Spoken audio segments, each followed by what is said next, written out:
Biridi police ଯାହାକୁ ନେଇ ଏକ ସାମ୍ବାଦିକ ସମ୍ମିଳନୀ ଅନୁଷ୍ଠିତ ହୋଇଯାଇଛି। ସୂଚନା ମୁତାବକ ଗତ 2 ତାରିଖ ଦିନ ବିରିଡି ଥାନା ଅଧୀନ ଦାଣ୍ଡିଲ ଗ୍ରାମର ସୁକାନ୍ତ ଚନ୍ଦ୍ର ମହାରଣା ଓ ତାଙ୍କ ଘରେ ରହୁଥିବା ଭଡ଼ାଟିଆଙ୍କ ଠାରୁ 5 ଜଣ ଯୁବକ ମାରଣାସ୍ତ୍ର ଧରି ତାଙ୍କୁ ଭୟଭୀତ କରାଇ ପାଖାପାଖି 2 ଲକ୍ଷ ଟଙ୍କା ସହିତ ସୁନା ଗହଣା ଲୁଟ୍ କରି ସେଠାରୁ ଚମ୍ପଟ ମାରିଥିଲେ। ଯାହାକୁ ନେଇ ସୁକାନ୍ତ ଏକ ଲିଖିତ ଅଭିଯୋଗ ବିରିଡି ପୋଲିସ ଷ୍ଟେସନରେ କରିଥିଲେ। पुलिस उक्त घटना को आधार करी केस दायर करी घटनार तदंत आरंभ करथिले। पर ए घटनार मुख्य 3 अभियुक्त बिरिडी थाना बागलपुर अंचल सुशांत साहू, त्रिनाथ परिडा और तिर्तोल थाना बालीपाटना अंचल राहुल स्वाई को पुलिस गिरफ्त करने सहित अन्य 2 अभियुक्त को पुलिस संधान करुथिबा नै सूचना देछि।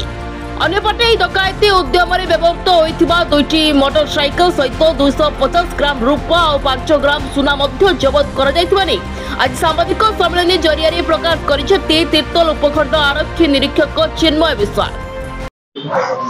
गत 2/5/2025 रे सुकांत महाराणा बोली दंडिलो ग्रामर बिरिडी थाना एरिया रे राति प्राय 1:30 घंटे समय किसी दुर्बृत्त आसिक पछ कबाट भांगी घर भर पशिकी मारणास्त्र देखिए टंका एवं सुना लुट करते तल घरे चंद्रकांत घरपरी टंका एवं सुना लुट करते एफआईआर दिखाई से अनुसार 5 जन दुर्बृत्त इनवॉल्वमेंट थिला बोली से आम 3 जन आक्यूज को आम अरेस्ट करूँ।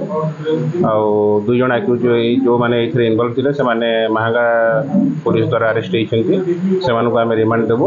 आउ 2 जन इनवॉल्वमेंट थे आइडेंटिटी एस्टाब्लिश होती सोर्स एनगेज कर बहुत शीघ्र से धर एसपी डायरेक्शन से अनुसार स्पेशल स्क्वाड ये टीम धराई से अनुसार से 2 जन बहुत शीघ्र से धर एम पाखु 250 ग्राम रूपा सुना लकेट गोटे मुदी एवं कानफुल 2 हल एवं से व्यवहृत कर मोटरसाइकेल एवं 2टी मोटरसाइकेल 3टी मोबाइल सीजर कर। जगतसिंहपुर प्रशांत मल्लिक रिपोर्ट दुर्नीति लाइव।